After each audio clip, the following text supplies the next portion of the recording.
Hello, everybody. Welcome to the MTG Place podcast. I'm your host, Corey, and with me, like always, is James. How's it going, James? Doing good here. How are we doing tonight, guys? Also with me today, we got Cal from CVD MTG. How's it going? Hey, doing well. Nice to be here. So today we're talking standard. I know your YouTube channel, you put out, like 5 standard videos a week? Yeah, so about a year ago, I started my YouTube channel, and about 3 months in, I started going 7 days a week with standard content, and switched up about a month and a half ago, five videos a week now, just so I'm not getting burnt out, but it's been a lot of fun. Standard is kind of gotten a little rough recently, but we do what we can. How so? Some of the new sets making things interesting? So I at least try not to play the tier 1 decks all the time. I put together just kind of weird stuff. I have a bunch of token decks that I'll play. I have a bunch of weird Slogurk piles, cauldron combos, just whatever I can to keep it interesting. Yeah, so off meta decks, that's your thing, just kind of like Jake brews, see what you can come up with. Yeah. I mean, I'll occasionally play the tier 1 decks when I just have nothing else to play, no ideas to pull out of the tank, but typically I'll go for the jank brews, yeah. I mean, to be fair, like, it's not always the most fun to, like, always play the deck that is the best deck. Well, because first of all, you're probably going to see mirror matches, and I don't know about you guys, but mirror matches are, like, the worst thing ever. I freaking hate mirror matches, man. And yeah, they know what you have. Exactly. There's no surprise. They know what you're playing. Like, usually when you play, like, your first couple cards are like, oh, well, this is going to be fun. And already, like, yep. There's no mystery or anything, which is half of Magic in the first place. Mm-hmm. And then half the time, they're freaking expensive. That's the other thing. Oh, yeah. Like, they're not cheap. I mean, Standard in general is not a cheap format, let's be real, but especially if you want to play, like, the sought-after, decks or whatever. Yeah, like Shelly's what? $80? Going on money. Oh, yeah. Oh, is it really up to $80? That's dear Lord. Last I checked, she might be like 60, 70, but it's like, I opened like 3 of them and I was like, well, I guess I am good here. Don't need to buy them. Yeah, you're yeah. I got one. Oh no. Yeah. That's my commander mindset. It's like, oh, I just need one of these things. It's like, oh no, you need a play set. It's just like, oh my god, I need to do that 3 more times. Like, not ideal. No. Yeah, especially with RCQ season coming up. I'm waiting for Lost Caverns to see if anything shakes up, but most likely going to be going with a Cauldron deck, so that's going to be expensive. Oh, yeah. Yeah, and what do you think of the new, like the longer rotation? You don't like it? No. It's... So... The card quality for the new cards has to be so high to beat out what we're playing currently, because like Shelly on 4 is just crazy. Right. Atraxa, crazy. Like the shells that are already established, just it's hard to beat those out. Like they've done a good job with some of the new cards designing. One second.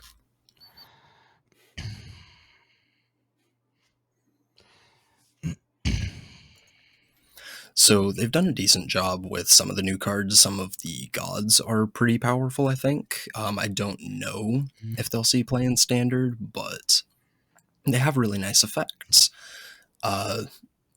Most of the time you just can't beat an Atraxa, though. Like, Sunfall, Shelly, Atraxa, that's what's going on in Standard. It feels a little bit like Pioneer now with the 3-year rotation. Just the power level of stuff, I mean by that. So I guess just like a rotating Pioneer, which doesn't make much sense. It's not very attractive monetarily. Yeah, and I mean, like, realistically, like, it's like I could see the benefit. They're like, oh, well, nobody plays Standard. That, like, it's like nobody was playing Standard at times, so they want to make more people buy into it because your deck will be legal longer. Mm-hmm. But it's like, okay, but then it's not going to refresh as much. Like, it's going to get boring to the people that play it all the time. It can definitely get samey, which is not great for sure. Yeah. And especially when they do like those big reprints, and then like because like we've seen some major reprints. Yeah, those are going to stick around a lot longer, and yeah, you bet your ass people are going to play them. Yeah, like Liliana the Veil was back in standard. I'm like, Yep. hey, play that. I She's can play my Shieldred. Yeah, the Platers. Oh my god. yeah. But yeah, otherwise, like I don't play standard at all. I play limited. But it sounds kind of like the bomb limited cards that you hate playing against that just win the game. You just play 4 of them, and that's your standard. Yeah. I mean, yeah, it's kind of gotten to the point where, I mean, if I see some planes and I don't play around a Wandering Emperor, I just kind of expect to lose. So you got to play around the cards they have. They have the Emperors, they have the Sunfalls, they probably have at least one Farewell. Yeah, I mean that's kind of the same with any format though too, right? Other than like Commander, right? Is like you're kind of just like knowing the meta game. Like I mean, like Legacy and Modern, it's harder because there's like 20 decks, right? But but you can still usually figure it out. Yeah, just like knowing what they're probably playing. You're like, oh, what cards could they have? And just the more you know that, the better player you are because you can play around it. Yeah, back when I was playing Legacy, like when Miracles was like the thing, if they played blue, it's just like, well, this is going to be a Miracles match. This is going to suck. No, obviously. If it's like turn 1 forest, that's elves because nothing else is going to play just a basic forest. Yeah.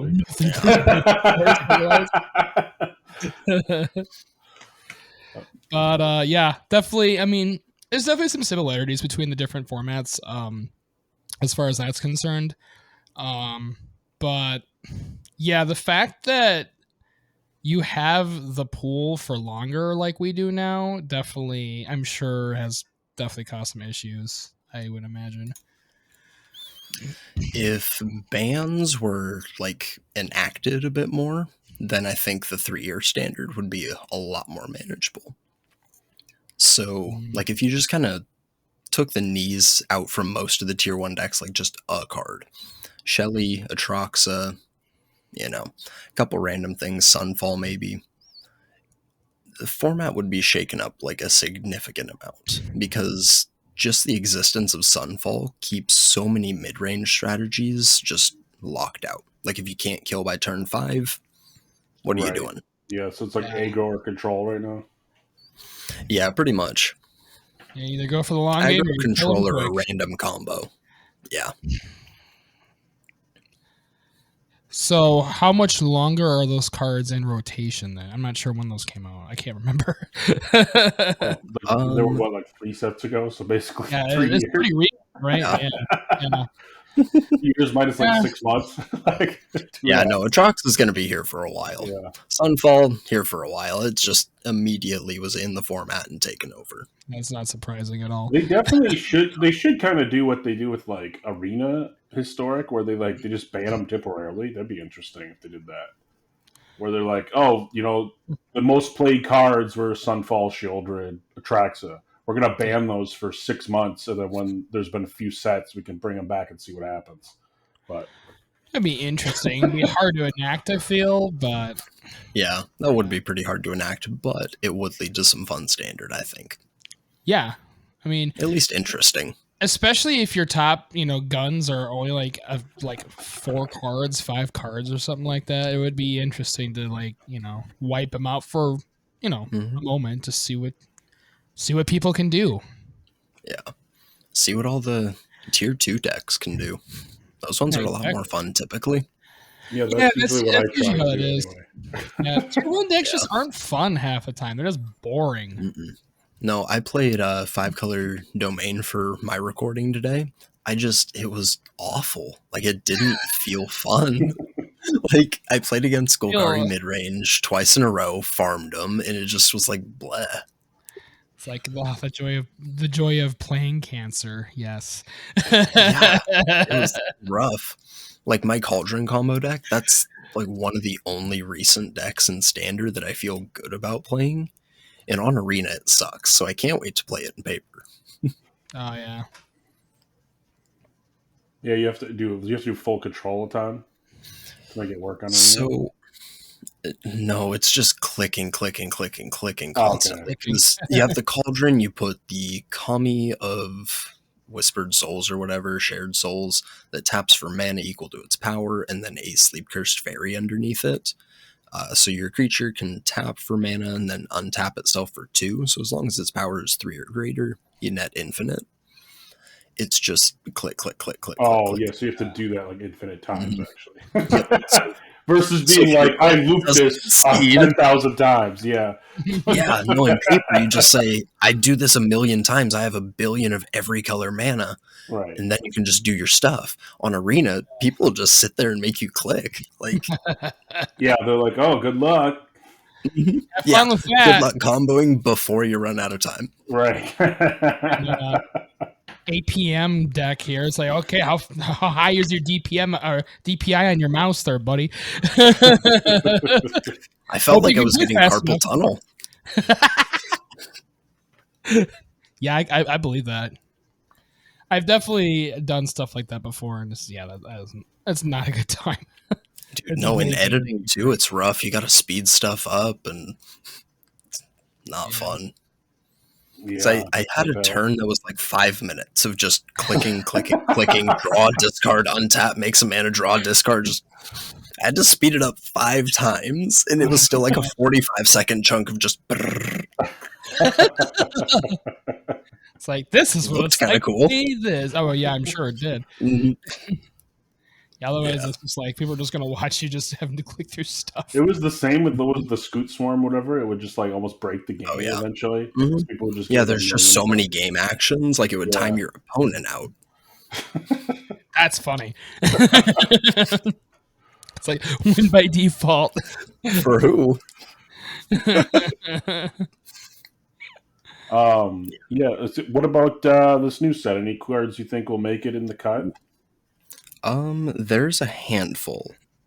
If I can find what I was looking for, my thing refreshed. There is a white card with flash, and it gives +1/+1, or it gets +1/+1 counters based on the creatures that left the battlefield in a turn. It's like a 3/1 cat. Oh, I think that's really good. Yeah, that one, anti-sunfall tech. That's perfect.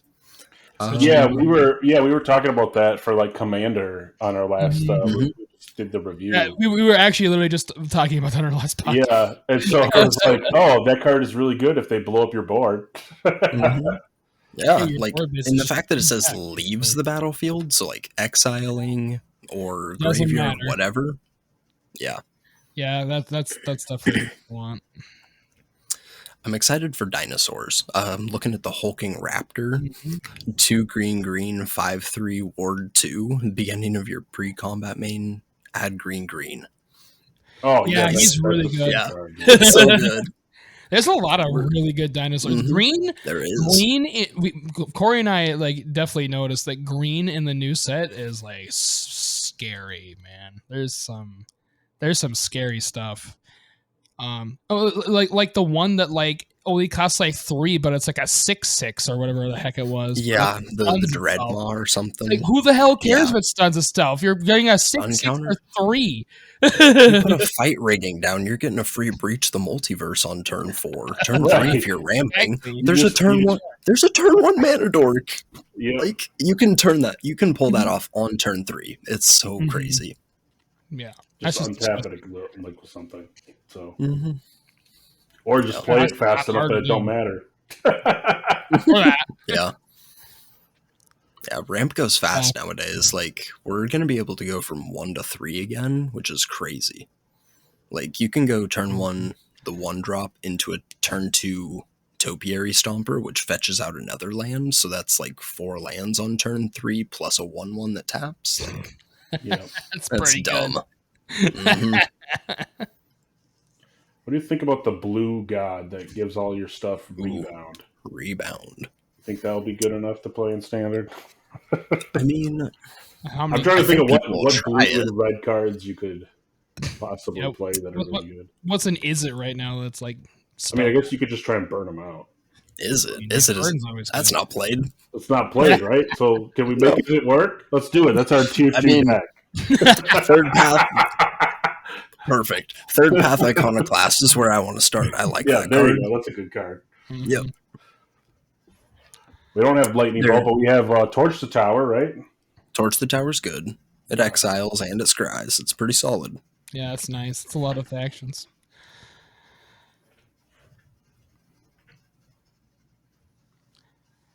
I feel like the black decks are just going to get better because of the black bat god. It seems really good. Yeah, that black. Yeah, that he seems black pretty god's good. Pretty cool.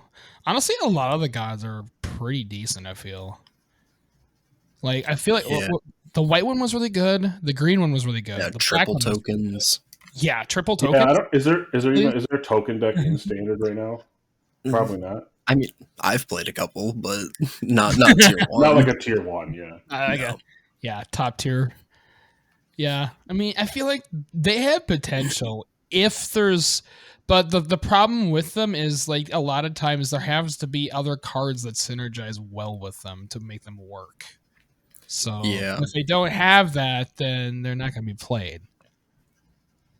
Like blue, it's like, oh yeah, you have like rebound. Well, you got to have spells that make it worth it you to have that, you know. Or like the triple tokens, like that's great, but you got to be making tokens somehow for that to be worth it. Right. That was the issue that I found with Mondrak, who's a 4-drop that doubles the tokens. The new god's a 6-drop that triples, which it costs 2 extra mana. I don't think it can play in standard. Like, it seems really cool, but even Mondrak, I had crazy trouble getting him to work, even with wedding announcements. Right. Yeah. Right. And then there's the 2-mana 8/8. I don't know how much self mill is standard right now, but 2-mana 8. I love that guy. Dude, we have the Voldaren Thrill Seeker that can put the backup counter on it and make it sacrifice itself to deal its power to any target. So you can put that underneath a cauldron if you want. Like, there's a great system with that. The cell sword that can like fling it. Mm-hmm. Oh yeah, there's a couple ways to fling in standard. Like, flinging's fun, man. I think Tyvar Jubilant Brawler being able to bring it back from the graveyard is kind of funny. Like, your 3-drop Planeswalker brings back an 8/8. That seems pretty good, man. That's what I'm saying. Maybe not good enough for standard, but I'm gonna try it during the streamer event for sure. See what happens.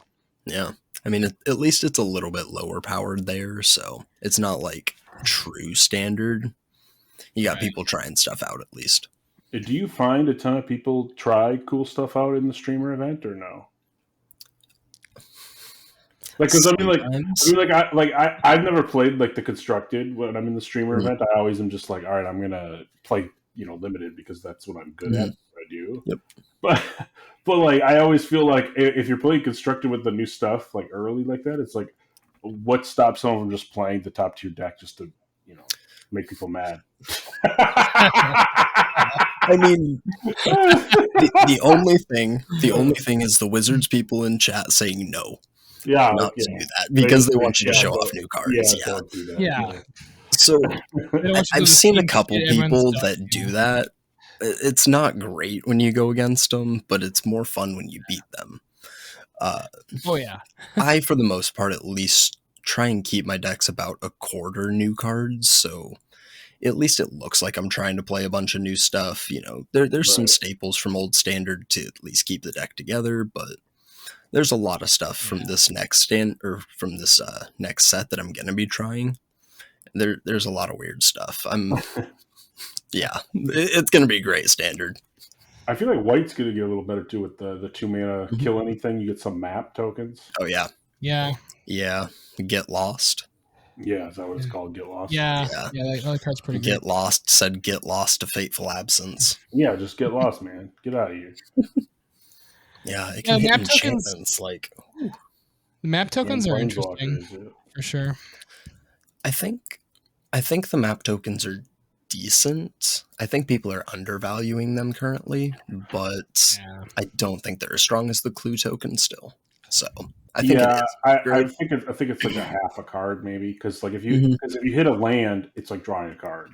Yeah, but if it's a 1/1 counter, it's like, well, okay, whatever. Yeah.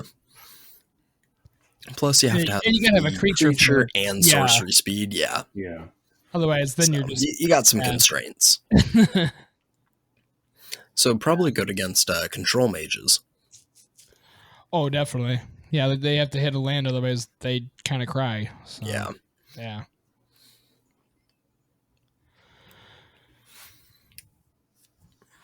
So how? Oh, sorry. Go ahead, Corey. How much equipment is even in standard right now? Because the last few sets haven't had like any, right? Like just a handful. There's been like there a has been couple per set, but there's not been good ones. Yeah, because I mean, like, Let me there's see all if I these can ones find like stuff. they're adding another new one, and then like was it the Eldraine had 2 cards that deal with equipment, and there was like 1 equipment in the set, and then there's like 1 equipment in this set. I'm just like, I still don't think that's like a thing, even if you build constructed. Yeah. I mean, maybe from what was the Return to Colossus Hammer? Kamigawa Is that had still like legal? I don't think that's something. legal anymore. Is that yeah?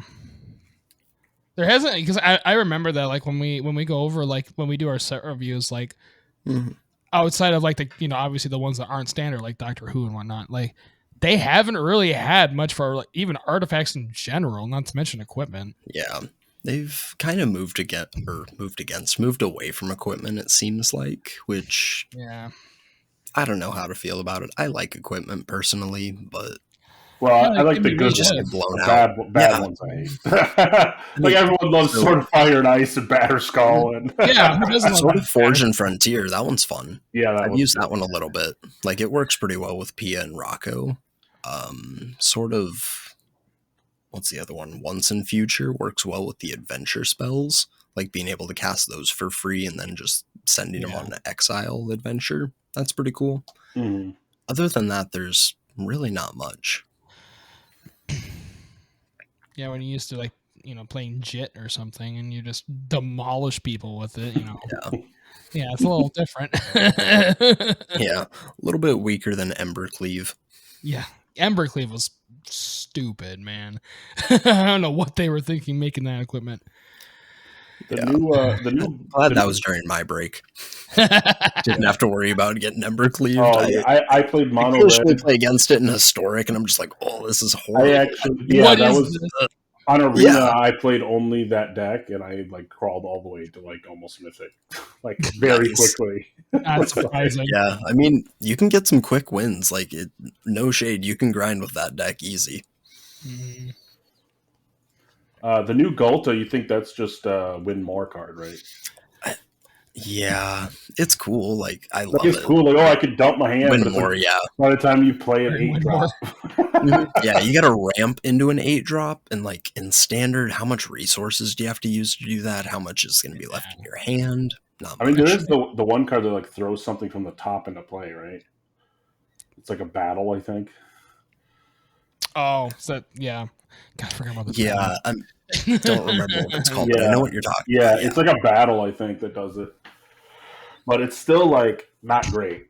Yeah, no. I feel like you get to defeat the battle, I think. Yeah. It's the reward for it, I'm pretty sure. So, yeah, I feel like Galta's more like, if it's going to be played, it's probably going to be played more like Commander than anything else. Yeah. Where you actually have the resources to spend on something like that.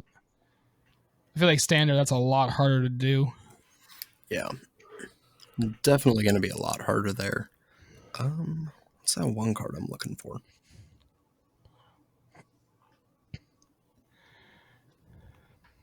Although the Sentinel of the Nameless City seems awesome. Is that the 3/4 with Vigilance? Yeah, when it attacks or ETBs, you get map tokens. Yeah, that's not bad. That seems solid. Like 3/4 Vigilance for 3? That's a solid card. It's a very solid card. Well standard. Very much so. I've been playing a lot of Sentinel of Lost Lore, which is a 3-mana 3/4. It doesn't even have Vigilance. It still lines up really well against a lot of creatures. So it's a really good stat line. Like, it doesn't line up against Shelly, but it lines up against a ton of 2, 3, and 4 drops really well. In the Vigilance, that's nice. Yeah. Or on the new guy. One card that I am really excited about for Standard, I mean, I don't know if it's going to be good. I'm going to try. The Myco Tyrant. I want to drop that guy and then Jace minus and mill myself for 15. Just make 15 fungus and a 16/16 trampler. It seems fun. It's a great time. Just hope to God they don't have a board wipe and just destroy you. You just hope for no cut downs, hope for no sunfalls. Just leave it alone for a turn, please. Oh man. I mean, we can try and force a blue-green Merfolk deck, right? For sure. Merfolk tokens. Yeah, that's a thing now. Yeah, the enchantment. That's really good. Mm-hmm. Yeah, you get 1/1s with hexproof. Yeah, it's not bad. There's either 2 or 3 different 1-drop Merfolks, so you can easily curve 1-drop into that attack, have a second dude. Like, that can spiral pretty quick. Oh, for sure. Yeah. I mean, it usually doesn't take a whole lot to snowball with like, kind of aggro-based stuff like that. Like, you don't need much. Especially when they have hexproof. Right, yeah, like they can't be like really dealt with unless they have to global it. You gotta have a board wipe. And especially if you're playing a more control type deck, like, yeah, if you're quick, they're not always able to recover from that. Mm-hmm. Yeah, I mean, sometimes you just gotta run enough creatures into the Sunfall and then kill them after they Sunfall. Like, that card's gonna help with that, because you tap to attack, you make more dudes that can tap to attack. Yeah, yeah.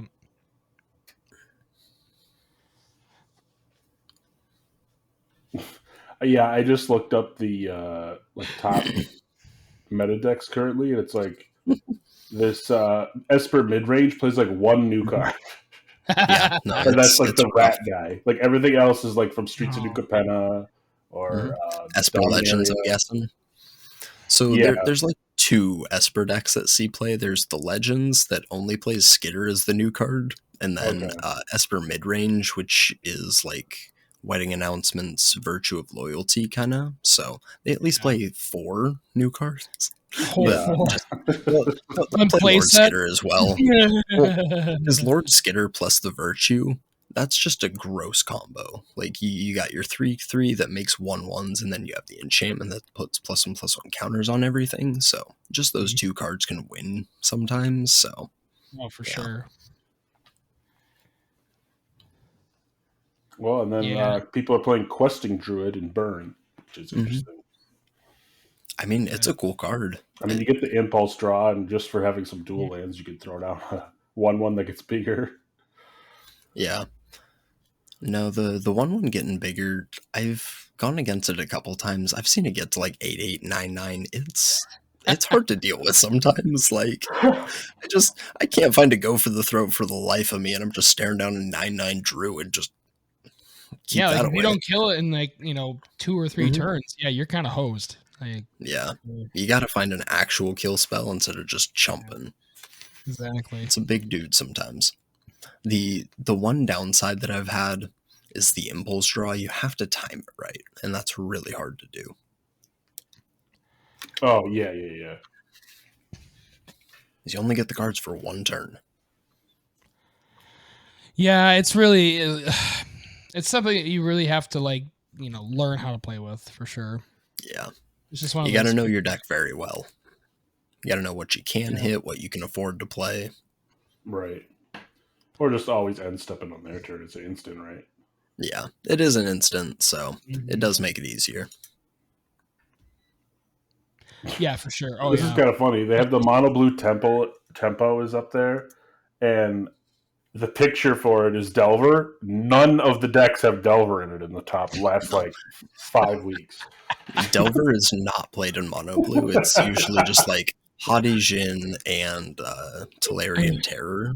Like, some of them will play the new Picklock Prankster. Yeah. The 1/4 Vigilance, which is really annoying. I hate that card. I can never seem to attack through it. Yeah, it's got good butt on it. Mm-hmm. Like, poor Mosswood Dread Knights. Once you get big butts above 3, that's when they get hard to deal with. So yeah, yep. That's why Shelly's such an issue. Just 4 mana 4/5, Death Touch, and more effects. That's just like, why? Yeah. It's like this standard Siege Rhino. Yeah, exactly. Yeah, pretty much. May as well. Siege Rhino, Thrag Tusk was the other one before Siege Rhino that was played all the time. Thrag Tusk was really good back in the day. I love Thrag Tusk. I remember watching like old Modern streams and seeing that guy play. That was fun. Oh yeah, old school Modern. Back when I almost got into it. It's expensive. Yeah, it's not cheap. I mean, all the formats are, but yeah, Modern the only difference with, I guess now it's 3 years for standard before it rotates, but I was like, the difference with Modern and Legacy is at least once you're in it, your deck pretty much doesn't change. Yeah, you're usually only good when they to print go. really broken Yeah, stuff. when they print something really broken, you have to get like one card. Like, Yeah, like Treasure Cruise. Remember that shit? Yeah, let's basically make a freaking recall. Sounds great. Yeah, you just get your ancestral recall. Recall I remember as a kid pulling a couple foil of those ones. I wonder if I still have them in a box somewhere. Yeah, I opened a lot of cons. Yeah. It was a fun set. That card was that and Dig Through Time was the other one. Like those. I opened a lot of cons too because that's when they finally had reprinted the fetches, and I was like, I need those. Oh yeah. Yep. Remember back in the day when we pulled all when we got all the BFZ because we were trying to get the goddamn Expo lands. Yep. And there's not a goddamn card outside of those Expo lands worth a damn. Yeah. You're only going for those lands. Yep. So much BFZ. I think me and my roommate between BFZ and Oath opened like 16 booster boxes. Yeah. And we opened like 2 expeditions, maybe. Yeah. And I'm like, we could have just bought the expeditions we wanted for less. That's less fun. We didn't even get any good ones. Yeah, I think Godless Shrine was the best one we opened. Yeah, which is like okay. Pretty solid. Like it wasn't like one. It was like fucking what? I forget what some of them were. Like Misty was that one?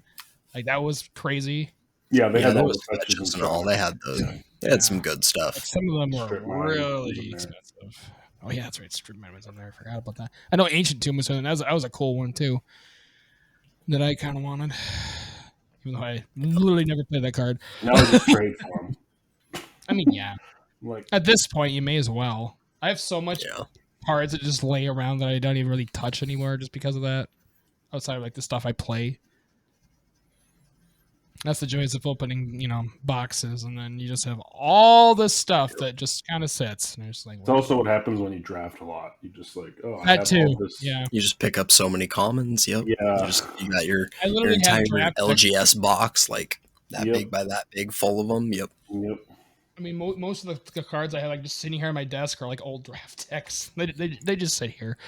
Yeah, I have Eldraine right here from one I drafted, just sitting on my desk. Nice. I had the Goose Mother. I had the Goose Mother. Yep. Yeah, that's a good one. I remember losing to that during the pre-release. Yeah, the Goose is insane. It's like the new Hydroid Crisis. Mm-hmm. Although I don't think blue green is that good in standard right now, is it? Nah, not really. Blue green's really only for like cauldron combos. You could play it in Sultai, I guess, but Sultai's fun. I don't think at least you have counter spells there. So yeah, I haven't played it in any of my Sultai builds.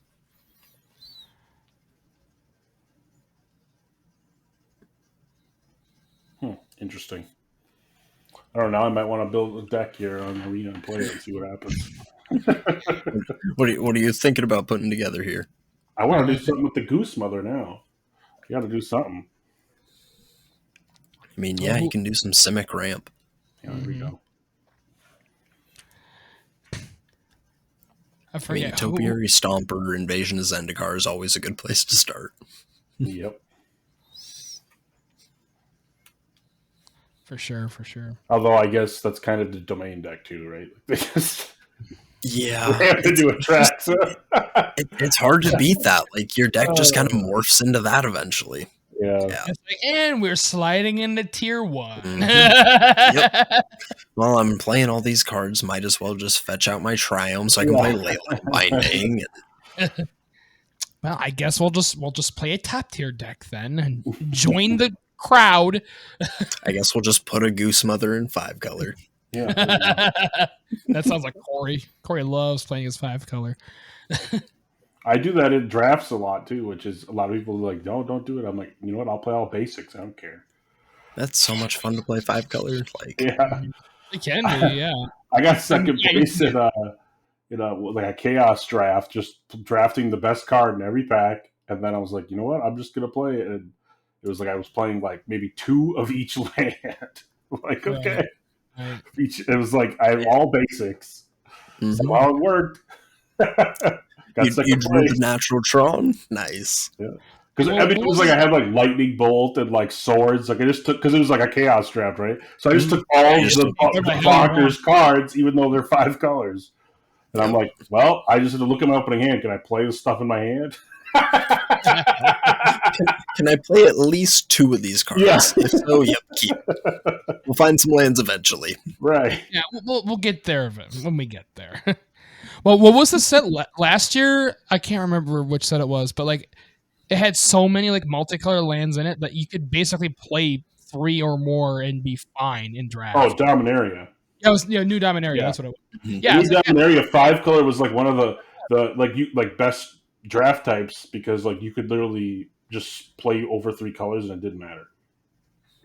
Because they as had long as you heavily drafted fixing.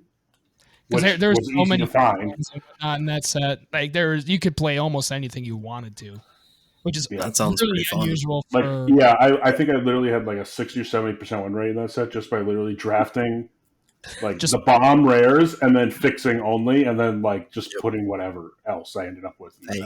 As long as you can cast those crazy bombs, yeah, you need. That's half the battle, but like, yeah, when you have lands like that, you're pretty good. Like the chances of you getting screwed is a lot lower. Whereas, when you only have basics, it's just like, well, that's when it gets a little more interesting. But that's when it's fun to do it because then nobody's doing it, and they're like, "Huh? You just lost a 5-color? Wait, you played one of every basic? What are you doing? Is that winning?" Yeah, exactly. First 5 turns, I played one of every basic. I'm sad. Dude, I had somebody do that to me at the last pre-release, or the last pre-release I was at. I was like, "How do you do that? How do you just draw like a natural 5-color Tron and sealed with all basics?" What? No fetch lands, no nothing. Just I got them all. It's like Voltron, but the worst way possible. The really bad limited Voltron.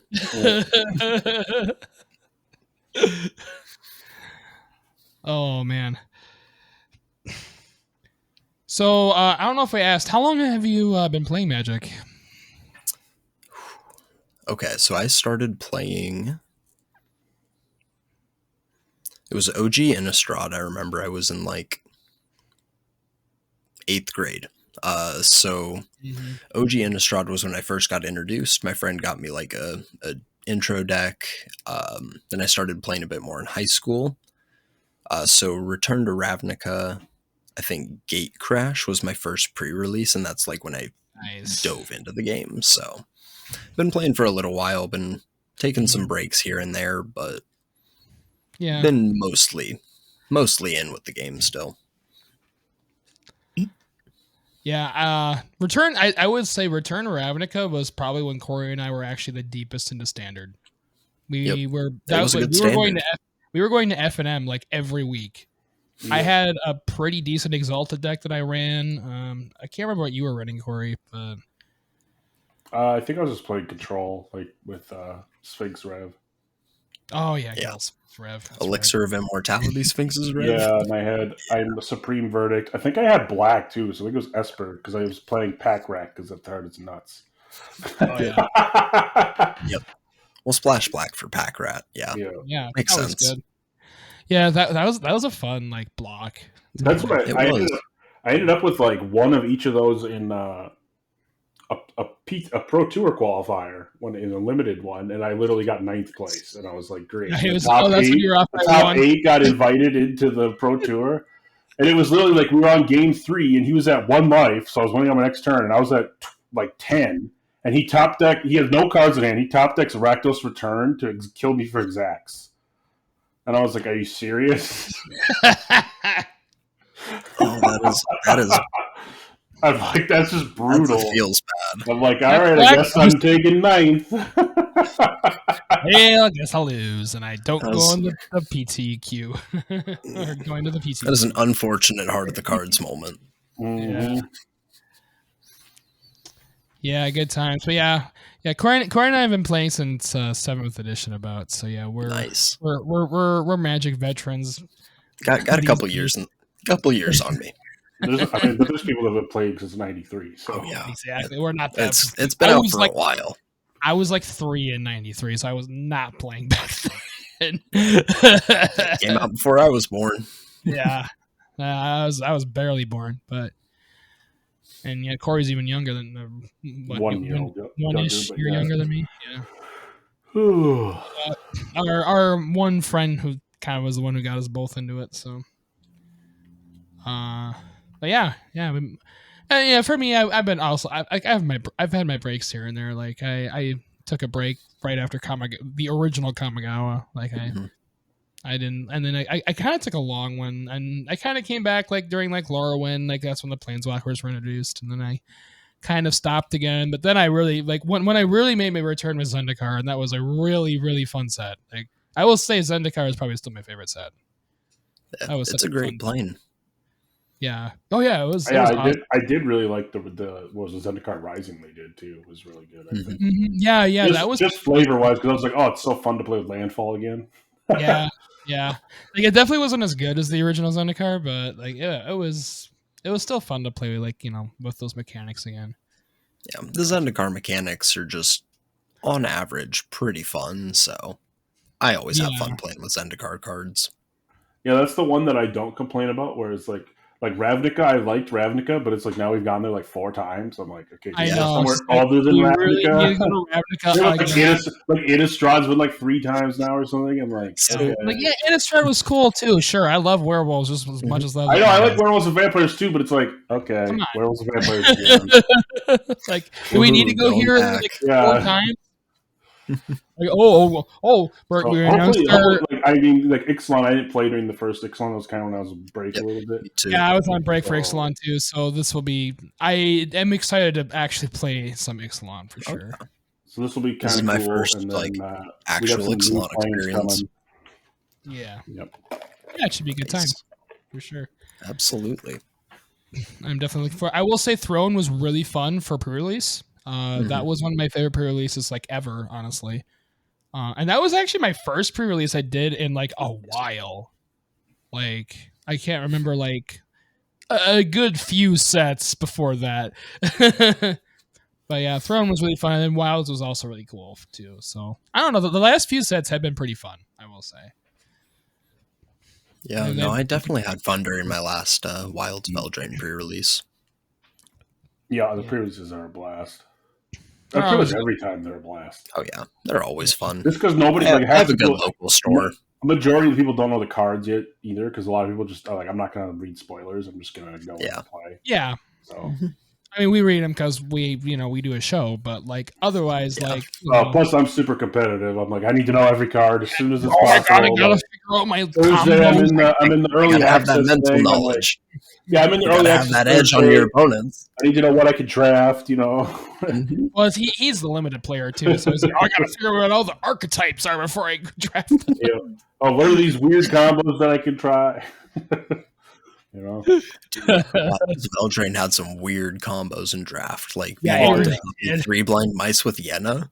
I wish I had done that, but that would have been fun. I tried to draft that so many times, but I never got both. But I was like, literally 3 blind mice Yenna, you just get infinite mice. Yeah, so you just win.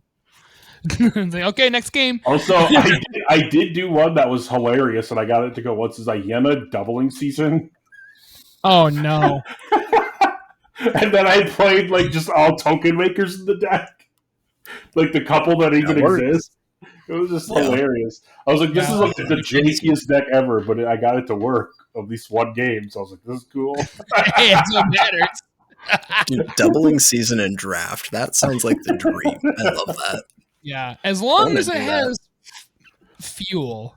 Otherwise, it doesn't do much. Yeah, like there's not. Yeah. There's not support for it in 5 this mana archetype, enchantment. which is why it's hilarious. You gotta feed it somehow, but Like not too much in the set. My support for it was Yenna, where I'm just whatever I copy is going to get 2 copies. Now that's some value. Yeah, if you find good shit to copy, then yeah, you're set. It doesn't matter then. Good times indeed. So,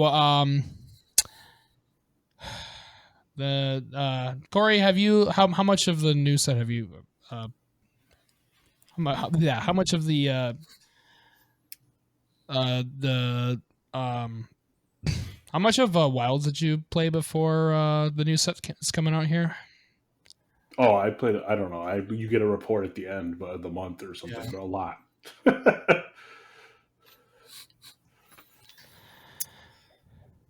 Like I played Wild so much, it was like ridiculous. Yeah, I'm not surprised. Like I'm sick of it already. Like I'm ready for the next one. So that's what I play until I'm sick of it, you know. And then like now the cube is coming out on the 10th, the chromatic cube. I'm pumped for that. Oh, yeah. I love chromatic cube. It's so much fun. It's just like play big things on Arena, which is what I love to do. Is play big things. It's always a good time.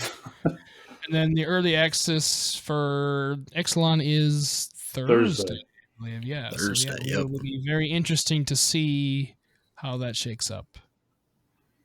I'm super excited. It's going to be fun. Definitely. And then the pre-release is that weekend. So, it's coming up quick. This will probably be up by then. So, yeah, the set should be out already. So, yeah, by the time this podcast airs. Once we, bother putting it up. Eventually. Hell, next week sometime.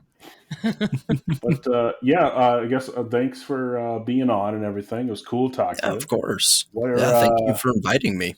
Yeah. Where can people reach you? You want to plug your socials and stuff? So really just YouTube at CVDMTG, and yeah, that's it. No Twitter or anything? I have the @ on Twitter. I just haven't used it. So you mean X? If you want to go follow, I'll go start tweeting. On one of his videos. Go comment on one of his videos on YouTube. That's how you reach him. I try and respond to all my comments. So yep. Yeah. Yeah, I mean, YouTube comments can be a little messy sometimes, but they really can. Yeah, I thankfully have a pretty nice community so far, so I haven't had too many terrible comments, but there have been some. Yeah. Yeah, it happens, but that's good to hear. But yeah, it was great getting to know you a little bit, and yeah, definitely looking forward to this new set here. And if anyone wants to pick up any of the cards we talked about, we have a TCG Player affiliate link in the show notes. Just click that; help support the podcast. Yeah, and also if you are, we have a new affiliate as well. If you are wanting miniatures of any kind, we also have an affiliate link for that. That literally was just last week. I think we got that one. So yeah, miniature it'll also be down below. Yep, nice. You can also buy sealed Magic product there, just not singles. Fair enough. So see everyone next time. Till next time.